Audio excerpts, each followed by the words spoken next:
Oh, salut les rôlistes, salut la rôlosphère, bienvenue sur cette petite vidéo. On va enfin savoir qui va recevoir chez lui donc cette superbe piste made by Style de Geek, piste donc à l'effigie de Cthulhu, pour pouvoir lancer ses dés en toute sécurité. Vous savez que l'heure est à la sécurité.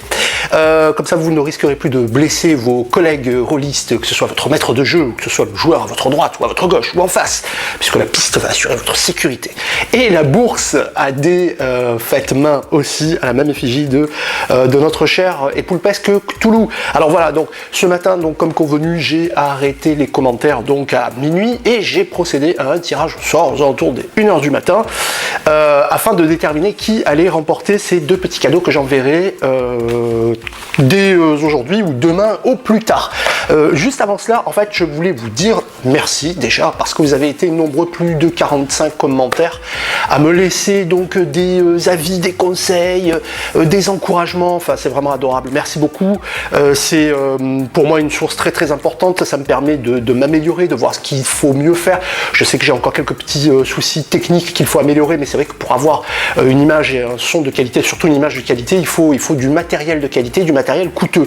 Primo, qui n'est pas facile à maîtriser, et deuxio, qui n'est pas facile à obtenir parce que ce sont des sommes importantes. Donc j'essaie d'améliorer ça au fur et à mesure. Pour ce qui est du fond, alors merci aussi pour toutes vos idées, tous vos commentaires. J'en ai retenu quelques-uns. Alors je vous parlerai de l'appel de Cthulhu puisque c'est une demande qui est revenue quelques fois dans vos commentaires.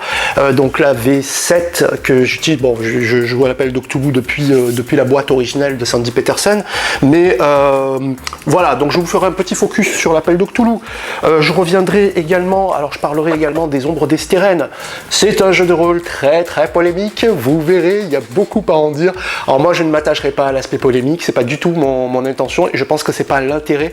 Je m'attacherai vraiment au jeu en lui-même, l'univers, la proposition. Je sais qu'il y a énormément de déceptions, j'en fais partie aussi, de gens qui attendent le bouquin Univers, qui a plusieurs années de retard, hein, c'est peu de le dire, mais le jeu en lui-même a des qualités qui sont indéniables. C'est de ça que je voudrais vous parler, le jeu et l'univers, bien entendu. Je ferai aussi un petit retour en arrière avec Rolemaster, qui est un de ces jeux emblématiques avec Donjons et Dragons et l'appel de Cthulhu qui ont marqué leur époque. Alors pourquoi, comment est-ce que Rolemaster est véritablement réservé à des cinglés du ciboulot qui ont fait comptabilité plus eh ben, je vous dirai ça dans une vidéo à venir. Je sais que ça intéresse beaucoup de gens. Je vous parlerai également, on parlera également Warhammer, puisque j'ai remis la main sur la campagne impériale pour la première édition. Il y a là aussi beaucoup de polémiques sur les nouvelles éditions du jeu de rôle de Warhammer. Je sais qu'on m'a fait remarquer donc qu'il y avait pas mal de vidéos sur Donjons et Dragons, parce que c'est le jeu que je pratique le plus, mais effectivement, je vous parlerai de beaucoup d'autres choses. Je reviendrai également sur le jeu de rôle Les Oubliés, que je n'ai pas oublié. Alors c'est un petit clin d'œil parce que Les Oubliés, en fait, c'est le jeu de rôle pour lequel j'ai fait ma toute première vidéo il y a à peu près 1 an avec ma petite webcam dans ma chambre. Je savais pas trop comment faire, j'étais pas très à l'aise et je pense que je n'ai pas vraiment fait honneur à ce jeu de rôle qui est très chouette. Donc je reviendrai sur le jeu de rôle des Oubliés un petit peu plus en détail avec une vidéo un petit peu plus réussie, un peu plus léchée. Avant la fin de la semaine, une vidéo également sur Into the Unknown, parce que je m'intéresse beaucoup à l'OSR en ce moment, hein, le Old School Renaissance, ou comment jouer à Donjons et Dragons et faire du jeu de rôle comme il se pratiquait, on va dire, à ses origines dans les années 70, pour faire très simple. Donc voilà, vous allez avoir une petite vidéo sur Into the Unknown qui va sortir là, avant la fin de la semaine. Et puis, pour finir, il y aura d'autres vidéos, bien entendu, sur Donjons et Dragons, sur Into the Unknown.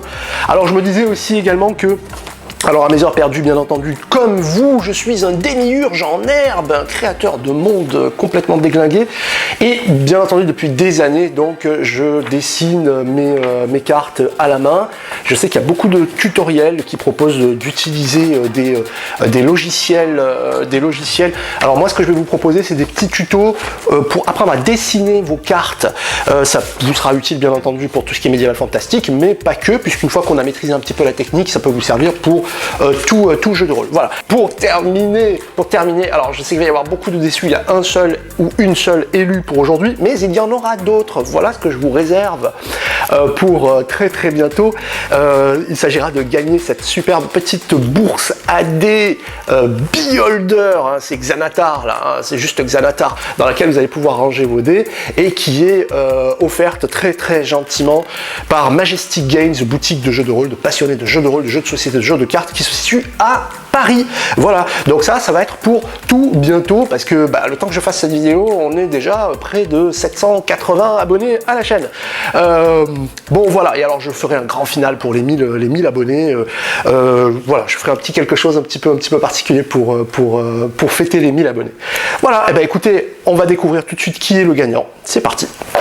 Alors voilà, vous allez voir apparaître donc une petite capture d'écran. J'ai utilisé un logiciel en ligne qui s'appelle tout simplement Comment Picker, qui permet via un algorithme, de piocher au hasard un des commentaires qui se situait sous la vidéo.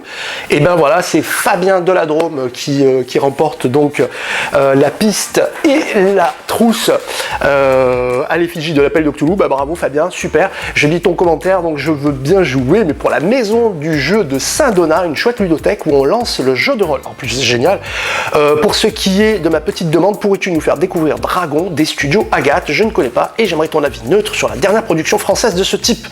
Alors voilà, oui, c'est vrai. Alors Dragon, c'est un jeu de rôle très sympa des studios Agathe. Alors comme tout ce qui touche aux studios Agathe, c'est très polémique. La rolosphère est vraiment partagée entre ceux qui haïssent justement à cause des ombres d'Estérène, entre autres, puisqu'il y a un passif avec les ombres d'Estérène, et il y a ceux qui sont fans et qui achètent absolument tout ce qui sort. Donc je vous ferai, à la demande donc de Fabien, très prochainement, effectivement une petite vidéo sur Dragon, les différences avec Héros et Dragon, qui malheureusement est arrêté, pour les raisons que l'on sait, les différences avec Donjons et Dragons 5e édition, quelle est la valeur ajoutée, c'est quoi le monde, c'est quoi l'univers, bref, à quoi on joue, c'est quoi Dragon. Merci Fabien de la Drôme, donc je vais te contacter par message, merci de m'envoyer l'adresse à laquelle je pourrais t'expédier la bourse et la piste AD, et voilà, qui ont été confectionnés donc par Style de Geek, l'atelier Style de Geek de Franck Ross à Marseille. Bon merci à tous d'avoir participé, je vous dis à très bientôt pour une nouvelle vidéo. Un nouveau concours avec un beholder qui vous a à l'œil. À bientôt les rôlistes.